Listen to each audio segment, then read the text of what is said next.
run out of recording, but I once got like a fucking. I hate a lot of the tech bro shit in the fucking programming world, really. And just the fucking dick measuring contest that programmers get involved in is so uninteresting to me. I mean, I'm all for like discussing like different ways of doing things, but fucking some programmers just anally retentive and fucking so fucking stuck in this way of doing things is the only way of doing things, that's the only way of doing it, when it's just all fucking bollocks. I mean, there are good ways to there are ways to write good code. Sure, I get it. There's more efficient ways potentially to run, write certain functions or methods or whatever. But some programs can be entrenched. I think it's actually a big problem in the industry in general. I'm not going to rant about that anyway. I was talking about art, and I've already just made myself more annoyed. Might even go on about tech industry. I'm a bit disenfranchised with that at the minute, actually, to be honest. But also, I can't make a living from this. I mean, I don't think I'm free bad at painting and drawing, actually, but can I make a living from it? No. Maybe one day, but not it solely. I'd love to, really my dream job now, I'm doing a lot more writing. My dream job would be to do writing and paint every fucking day. But for doing that, I just need to finish the next book off, get it published, and that would be perfect. Just writing and painting all the time. And just literally getting paid to think, basically. That would be my dream job. But it's very, you have to also bear in mind reality, I'm just going to turn this light off, it's too bright. You have to bear in mind reality, so the reality of it is maybe you do have to do like the sort of wage slavery job.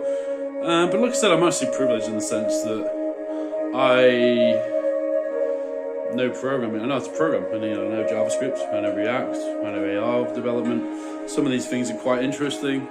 So, lucky motherfucker, really. I mean, I've had to work on it pretty hard as well. Don't get me wrong, like the last few years I've been working like a bastard to get better at programming. Really learn, like 3JS, A-frame, JavaScript frameworks, all this shit. That's a little picture of Pikachu, by the way. I did that in Russia, where I lived for Russia. At the request of my then girlfriend. Pikachu. I don't usually draw pictures of Pikachu. But yeah, I like having this environment. So I'm looking at sort of new studio at the minute, and I'm loving it really. Anyway, it's living space and studio. It's where I live. But yeah, I don't know. I was talking about the art world, wasn't I? I've just gone off on one, as I do. But I mean, I guess the art world can be changed. I mean, I was actually involved in a game, Occupy White Walls. It's one of the key aims of that project, which is still ongoing, is to make art more accessible to the normal people. Because, let's be honest, like in a lot of institutions, it's incredibly snooty, it's very classist. It is, I mean, I don't think that's a radical thing to say. And a lot of people scared off by the over-intellectualizing people do about art. Now, I don't think there's anything wrong with intellectually thinking about art. There's nothing wrong with that. But over-intellectualizing it is fucking shite, man. Like, for fuck's sake. I mean, when you have like, like a piece of work, and then this, I don't know, it's just all, it's intellectual without any aesthetic quality, right? And this is just my feeling, just my perceptions, my subjective experience of it. But if a work of art, I think, again, my opinion, if a work of art doesn't communicate whatever it's supposed to communicate, just purely on an aesthetic and symbolic level, without, needing a fucking bunch of jargon to understand it, then it's not really a work of art, it's a piece of shit. Sorry! It's just like, if it doesn't actually communicate directly what it's supposed to be, then how is it art, really? I mean, I guess it is, but it's shit art. Sorry, I'm just saying it how I see it, really, to be honest. Like, if I need to read a bunch of pseudo-intellectual garbage to understand somebody's piece of work, then how is it art, really? It's not communicating anything. there you go. Anyway, that's my mask off. I don't think there's a lot of this pseudo-intellectual shite around. You know, it just comes from. But then, you know, I know what these people would say about to me. They say, well, you're just rehashing like expressionism and, you know, like sort of abstract expressionism and abstraction derived from nature and symbolism and surrealism. And that's what they say. I mean, like, they say something like, these sort of, I don't know, like concept over aesthetic sort of artists. They'd say something like, well, that's just like a knockoff of Matisse. You just do what he, you know, a little bit of Art Deco thrown in there. For this one, they'd say something like, that's just you're just rehashing constructivism with a limited palette.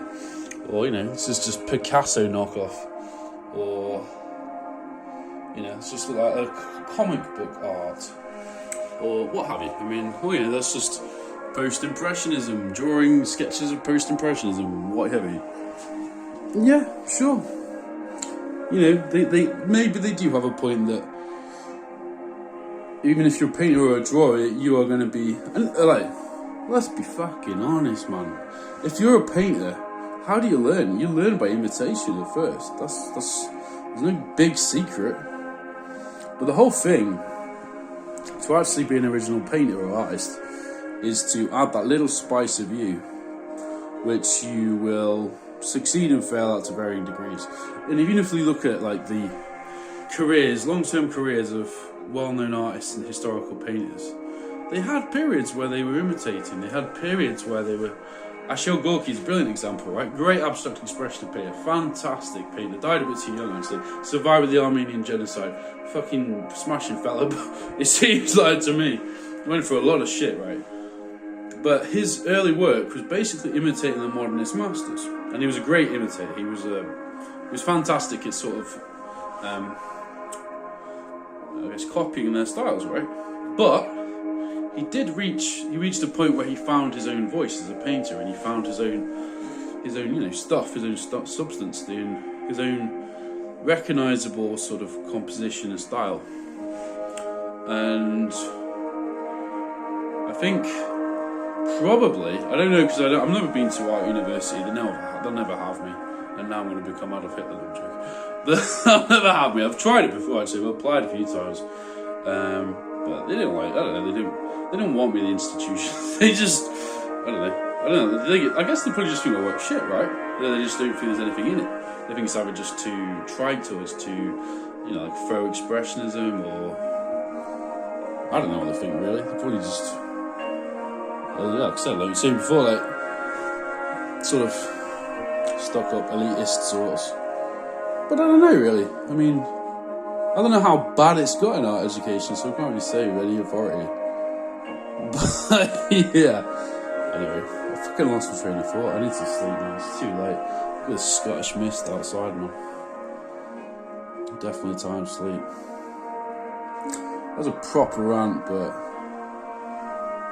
Good food for thought, anyway. Oh yeah, Shield Gorky. Just saying all about artists who imitate, but imitation is good for a certain level, and actual originality basically comes to the synthesis of existing forms, right, and then adding your own little spice, like a bit of curry, right? I don't know. Is it that hard to realise? Anyway, this is the last. Well, so I'll just show actually quickly the painting I'm working on. I don't know where you can see that. So I did that sort of. Oh fuck! I hate it because it's the stupid. Does anybody get like deflag because I say fuck a lot? I don't really care. Like, so this is a piece I'm working on. Obviously, references to the Ukrainian flag. It's sort of that architectural urban decay style I was doing recently, and I'm just sort of trying to explore that. It's sort of fresh in my mind, given all the images we can see on our television of the Ukrainian-Russian conflict. So I wanted to sort of, just reflect my own despair at the entire issue, to be honest. And I suppose also just to show that, I know in a way, in a sense, it's almost become everyone has to signal like on digitally using empty icons and, in the internet. To show, I support Ukraine, like all the time, and brands are doing it, sort of like Yes, we support Ukraine, definitely not for just marketing purposes, blah, blah, blah, blah. But I don't know, whatever, like, I'm being cynical. But, yeah, I just wanted to explore that. I mean, it's weighed heavily on my soul. I have a close connection with Russia from living there for a while, and it breaks my heart, really, to be honest.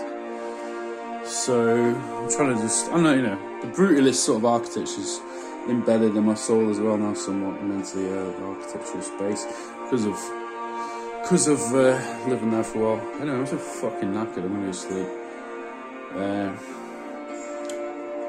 I just thought I'd have a nice little ramble and rant. It's fucking 6 o'clock in the morning, I'm knackered.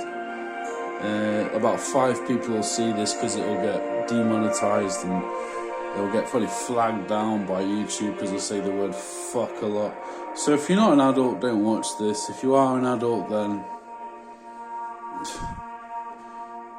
watch it. If you don't mind you use the word fuck all the time. I'm sorry I use the word fuck every other word. It's just, I'm just knackered, right? Oh, I don't know.